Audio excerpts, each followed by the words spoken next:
Yo, what's up YouTube? I'm Max, and this is my affirmation video from a book I've been copying called The Power of Now by Eckhart Tolle. And I've written it here. You can see all my videos. It's the same thing. It's just my affirmation video. This is just one eternal take. And that's it. I hope you listen, get plenty of information, and that here I provide to you. It's right from the book. I basically copied it verbatim. I mean, apart from some things to make it make sense. But of course, my name is Max. I know y'all gonna listen, and I'm Max, and I'm going to go ahead and read this to you. This section here is Enlightenment, and we're rising above thought. Isn't thinking essential in order to survive in this world, you would ask? Your mind is an instrument, a tool. It is there to be used for a specific task. And when you use this task, it completes the task, and you lay it down. As it is, I would say about 80 to 90% of most people's thinking is not only repetitive and useless, but because of its dysfunctional and often negative nature, much of it is also harmful. Observe your mind and you will find this to be true. It causes a serious leakage of vital energy. This kind of compulsive thinking is actually an addiction. What characterizes an addiction? Quite simply this. You no longer feel that you have the choice to stop. It seems stronger than you. It also gives you a false sense of pleasure. A pleasure which invariably turns to pain. Why should we be addicted to thinking? Because you are identified with it, which means that you derive your sense of self from the content and activity of your mind, because you believe that you would cease to be if you stopped thinking. As you grow up, you form a mental image of who you are based on the personal and cultural conditionings. We may call this the phantom self or ego.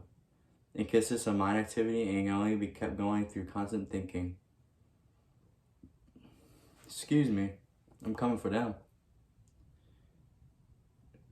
The term ego means different things to different people, but when I use it here, it means false self, created by unconscious identification with the mind.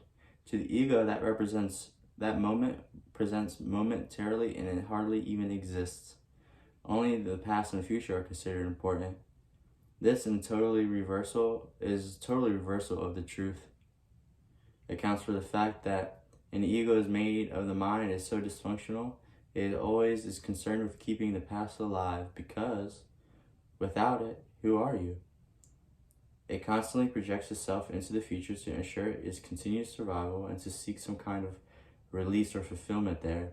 It says, one day when this or that or the other happens, I'm going to be okay, happy, at peace.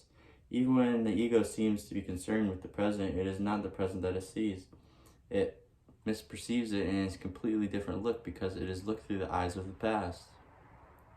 Or if it reduces the present to a means to an end, and an end that always lives in the mind, projected future. Observe your mind and you'll see this is how it works. The present moment holds the key to liberation, but you cannot find the present moment as long as your mind. I don't want to lose the ability to analyze and discriminate. I wouldn't mind learning to think more clearly in a more focused way, but I don't want to lose my mind.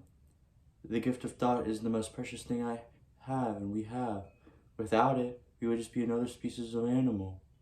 The predominance of mind is no more than a stage in the evolution of consciousness.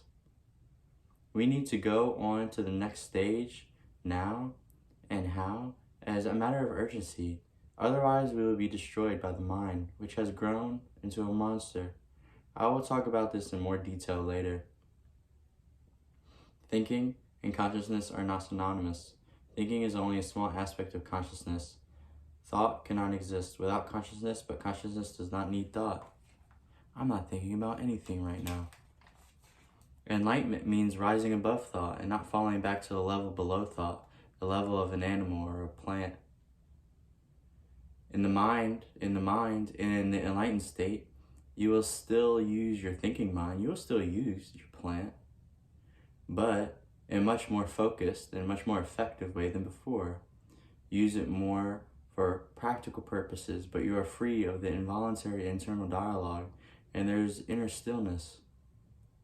When you do use your mind, and particularly when you create a solution, and a creative solution is needed, We oscillate every few minutes, and so between thought and stillness, between mind and no mind and consciousness, and without thought, and only in that way it is possible to think creatively, because only in that way does thought have any real power.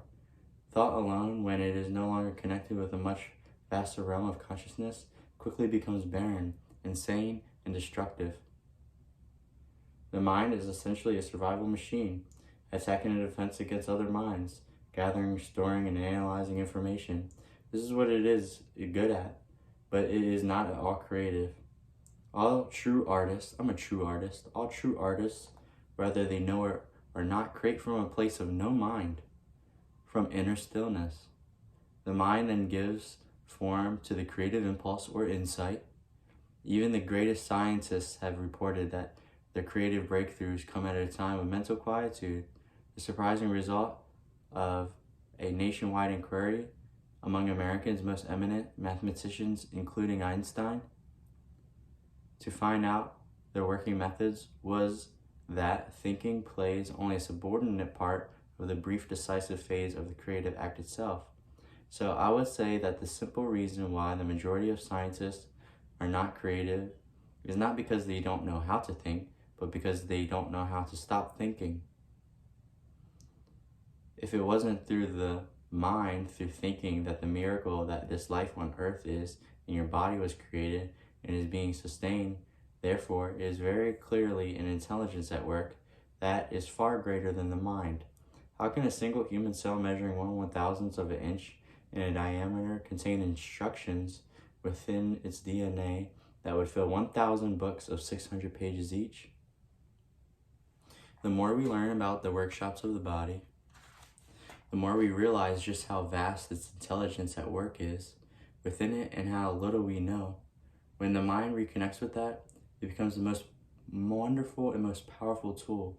It then serves something greater than itself.